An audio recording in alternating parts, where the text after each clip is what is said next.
Hello everyone, my name is Matt and I am the creator over at Web Games Etc. And this is our 6th video where we're going to take on level number 5 in the Wizard of Ooze. This is my first little RPG Maker MV game. Thanks for coming along with me. Okay, we have just completed level number 4, Water World, and you can see right here in the status that our mana suit is complete and that we have finished the secret of level 4. And we did that in the previous video in the series. And now we're coming to a level that is very much, again, a callback to the 80s arcade games of my youth. It's got a lot of Donkey Kong DNA in this level. And we're going to start off by fighting this water spout right here. We've got enough TP with 21 to go straight into Identify. Let's take a look at this water spout. Water spout has a max HP of 880 and a MP of 386. Searing mana and water spells. Weak to earth. Maybe it could take a moment and wash your... of course, it gets time to reply to that, but it misses. We're wearing a mana suit, so we're pretty resistant to your water shenanigans. We're gonna start off with waterfalls. See if we can get a soak state on our mob. Take advantage of that soak state by using blinding lightning. Water is already weak to earth, and with that soak state, that just amplifies that damage coming off of that lightning. And it stays soaking wet, and it doesn't have much left. So let's hit it with a static spark. So that's a real good example of how stacking the effects of these spells will make short work of your combat. If your combat is taking a real long time, then you are not taking advantage of the stacking that I've built into the system. These spouts and fireballs can come down the ladders and they can come down the arrows. You only have the capability of going up ladders and down ladders. You can't use the little slots that they can use. Those little downward arrows indicate where they can come down in the maze. He is in a soak state. He is a big fireball. I want to do some damage over time. Oh, and it misses. Even in the soak state, the fire burns up the poison. We have not identified one of these fireballs yet. Let's have a look at him. Fire Spout, max HP of 880, max MP of 286. Fireballs and napalm, weakest to water, like a giant lava flaming fart. So he gets 84 in, we're at 580 HP, we're doing okay, we're doing alright. Let's go ahead and let's hit him where he's weak with the Searing Mana, which is going to be water element based, and that's going to do 223. That's going to leave him in a state of seared mana. You see that red little button over him indicating his state right there? That's that seared mana state that is blown up by fireballs. Let's hit him with fireballs. And here we go. We make quick work of it. We make quick work of it. You need to stack your spells. Let's go get this other chest right here. Well, let's see. I've got another chest open down here. Oh. So it was a lot of fun figuring out the logic for this level. I've got 5 elements on each side, 5 water spouts, 5 flaming balls. Oh, he goes down to the end. And it took a while to coordinate all their little movements so that they didn't run into each other, so that they still provided a challenge to the user. It took a while to figure out a way of doing it so that I didn't get lag and they didn't fall out of synchronization. At first I had all of them completely in control of their own movements, and that just wasn't working out. Have I opened all 3? I have opened all 3. So at this point, I have opened all 3, and this door up above has opened up. and we can go into the level up. And it shows us here that level 5 is completed. See menu item achievement achieved for accomplishments. And we've picked up new items. We've picked up the library book, we've picked up holy hand grenades and spell herbs. So if we go and we look, we got dispel herbs in there. We got the library book. To pass through the library, you need this tome. So it's in this level that we pick up the library book. We have a brand new item, holy hand grenades. Holy hand grenade does 1,000 HP damage. It causes blindness, it causes confusion, gains TP of plus 33, powered by flame, and righteous fury. Don't stand too close. So that's a brand new item late in the game, which should give you some sort of hint of how it might be useful coming up later. Coming up, we have Garden Gates. We've got to restore the graves. We've got to defeat the demon and find the secret grave and staff. As always, I've got my little cheeky personal ad in there. This game is being sponsored by webcomics, etc., where I've got comics that I've been creating in Flash and online going back to 2000. So at this point, that is a complete run through on the level.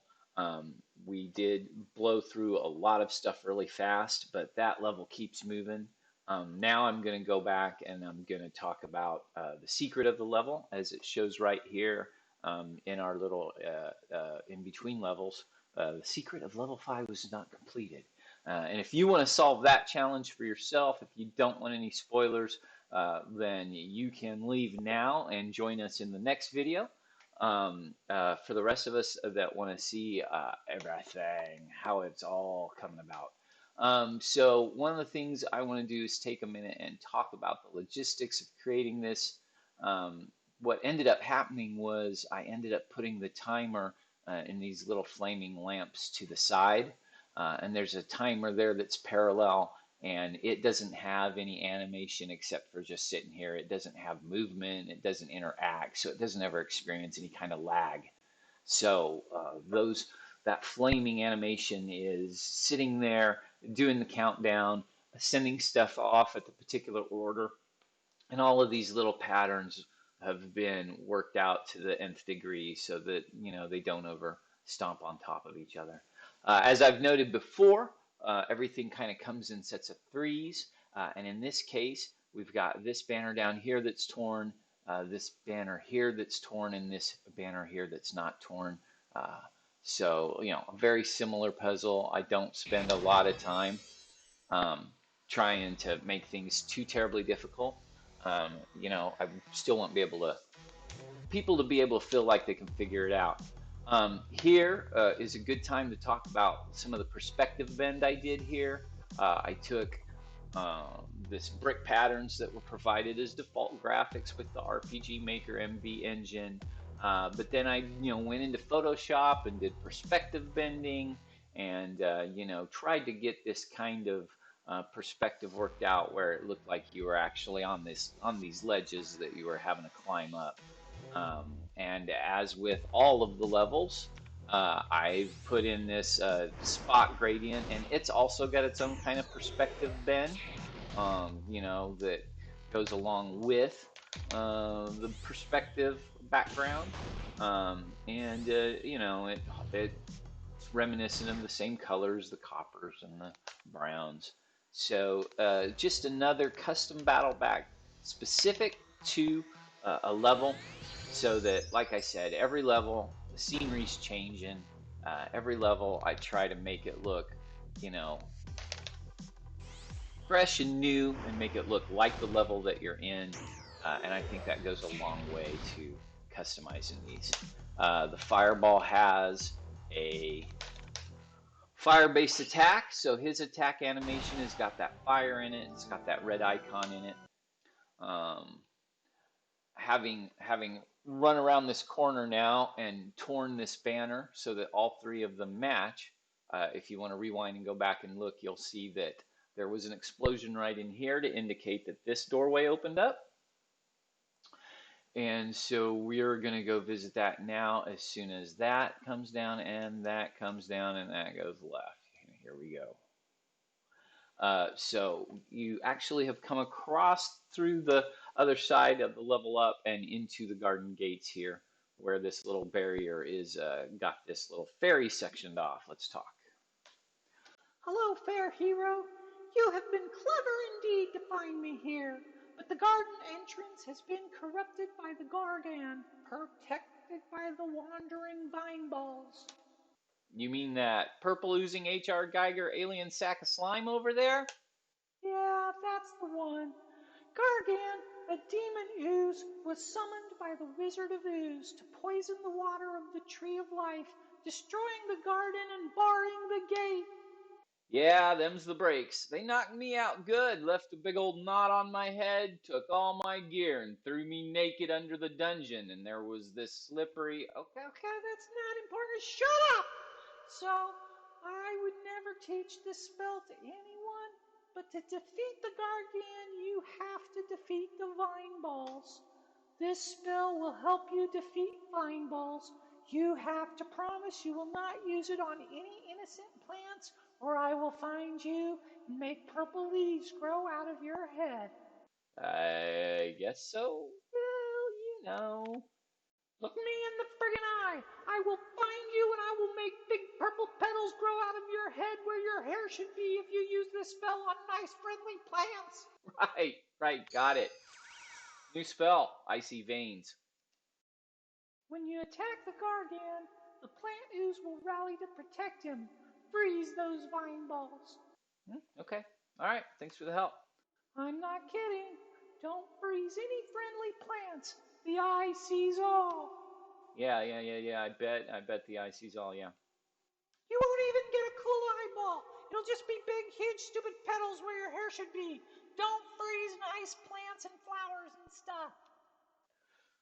Okay, so she's pretty serious, yeah, that's the secret, is getting the Icy Veins spell.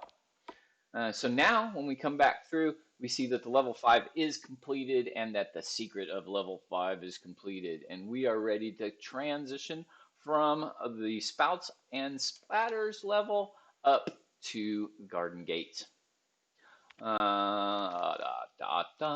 Let's save. Let's save in a new slot. Things are moving along a little bit quicker. We see mobs killed 35. Times died 2. We're keeping that low. Pickup count is 76. Secrets found all 4.